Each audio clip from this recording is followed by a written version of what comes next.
Los campeones. Pregunta sencilla. Los campeones, ¿se hacen o se nacen?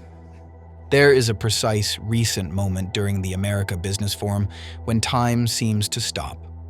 Lionel Messi, the man who has won everything a human being can win on a football field, sits in an armchair. He's not wearing the Argentina jersey. He has no boots on his feet. He's dressed in regular clothes, relaxed. Yet, there's a different kind of light in his eyes.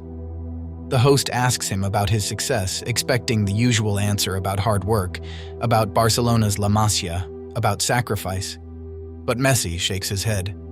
He smiles with that disarming humility that has always defined him, and he says a sentence that freezes the entire room. A sentence most TV networks cut out, because it doesn't sell, or maybe because it's too uncomfortable for today's secular world. Messi says, No, bueno, yo siempre dije que Dios me regaló un don, que me eligió a mí. Let's pause for a moment. Why would a man considered the god of football feel the need to say that his talent is not his own? Why, after 8 Ballon d'Ors and a World Cup, is his first instinct to give the glory to someone else? To understand this sentence and why this video might change the way you see your own life, we have to forget the champion we see today on TV. We have to rewind the tape. We have to go where cameras weren't allowed. We have to enter the hidden corners of a story filled with pain, loneliness, and silent miracles that few truly know. The story does not begin with a golden ball. It begins with a grandmother. Many people see Messi pointing to the sky after every goal and think it's a generic gesture, a vague thank you. It isn't. That gesture has a name and a surname: Celia Oliveira Cucitini, his grandmother. Lionel was tiny, only 4 years old.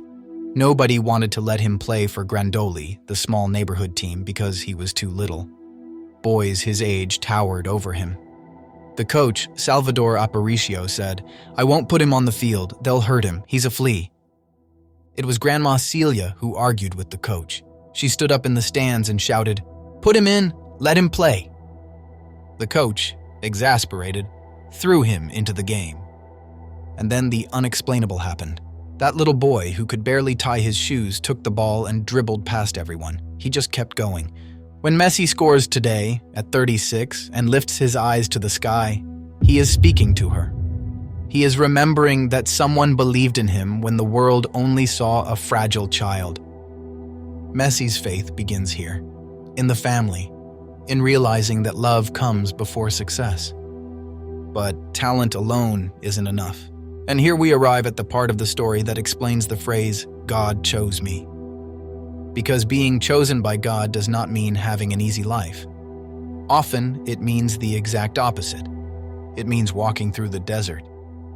At 10 years old, Lionel's dream was about to vanish forever. While his friends grew taller, he didn't move. His pants never became short. The diagnosis was cruel: a partial growth hormone deficiency. Without extremely expensive treatment, his body would never develop. He would remain an adult trapped in the body of a child. Picture the scene. This isn't a luxury clinic. It's a modest home in Rosario. Every night for years, an 11 or 12-year-old boy had to sit on his bed, take a pen-shaped medical syringe, and inject hormones into his legs. One night in the right leg, one night in the left, 7 days a week. For years. His mother didn't do it. He did it, alone. While other kids dreamed of toys, he endured needles to chase a destiny only he could see. In that silent pain, in that forced discipline, Messi learned a fundamental spiritual truth. A gift must be protected through sacrifice. God gives you the seed, but you must water it, even if the water is your tears. And then came the great rupture. Newell's Old Boys wouldn't pay for the treatment. River Plate wouldn't either.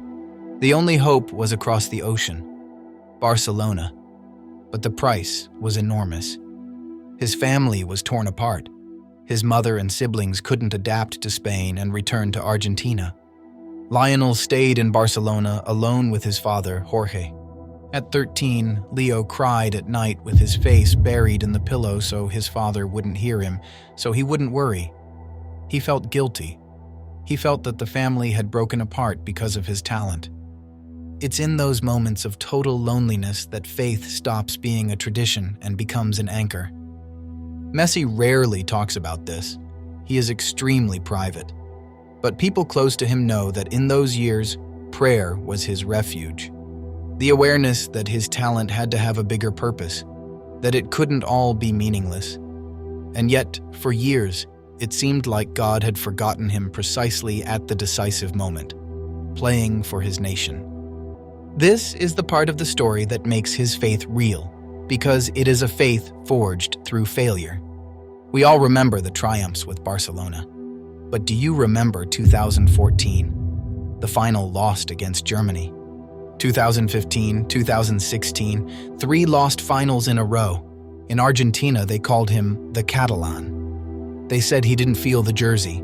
They said he didn't sing the anthem. They shredded his reputation. In 2016, after missing a crucial penalty, Messi broke down. He said, "That's it. The national team isn't for me. I'm done." He was a broken man, a man rejecting his calling. How many of us have felt like that? We have a gift, we try, we fail, we tell God, "Enough, you chose the wrong person, it's not me." But God does not take back his gifts. And Messi's story teaches us that God's timing is not our timing. He had to pass through public humiliation to be ready, not just as a player, but as a man. And so we arrive in Qatar, 2022. We no longer see the shy boy. We see a leader.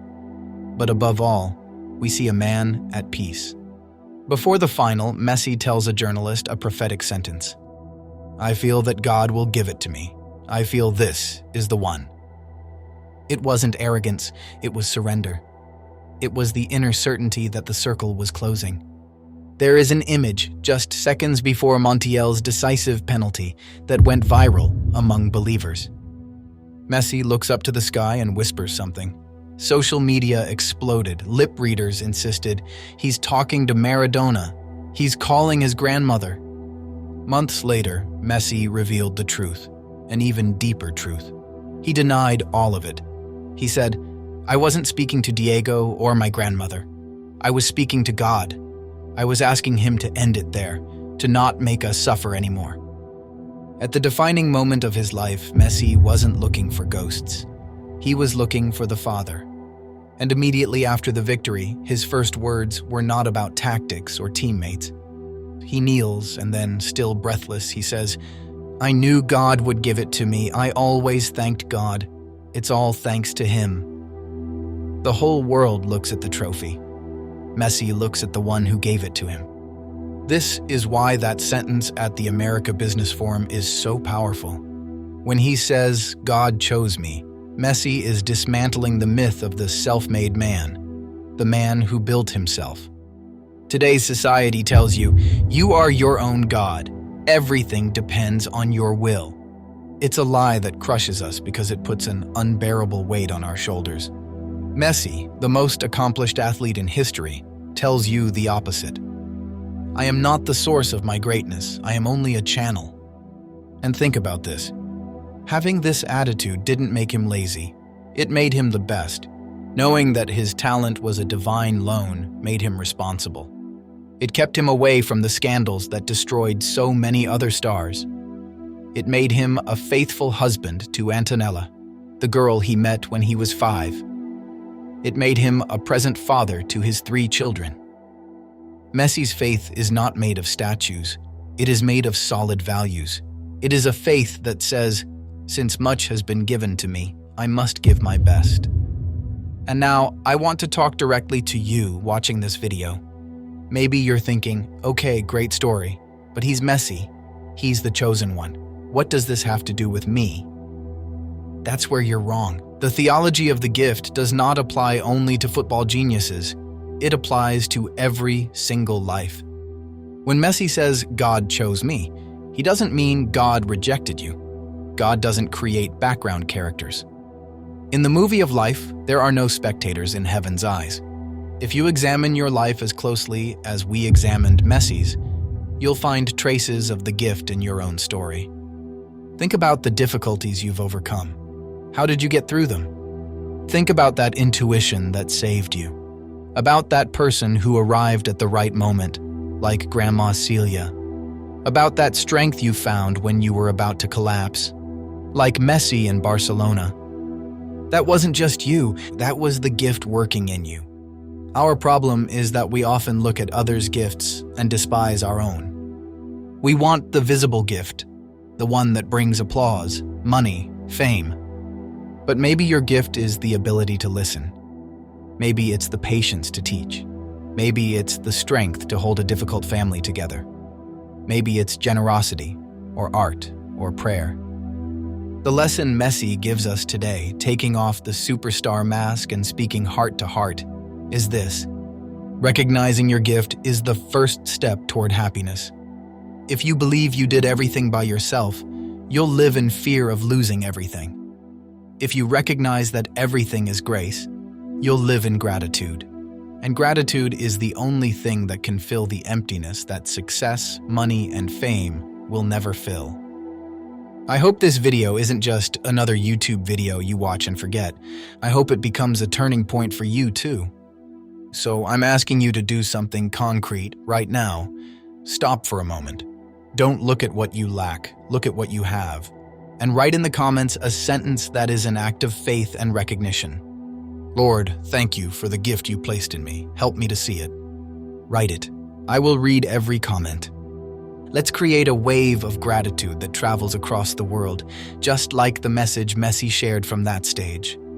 God chose Messi for football, but he chose you for something only you can do. Your gift is unique. Guard it, make it flourish, and never forget where it comes from.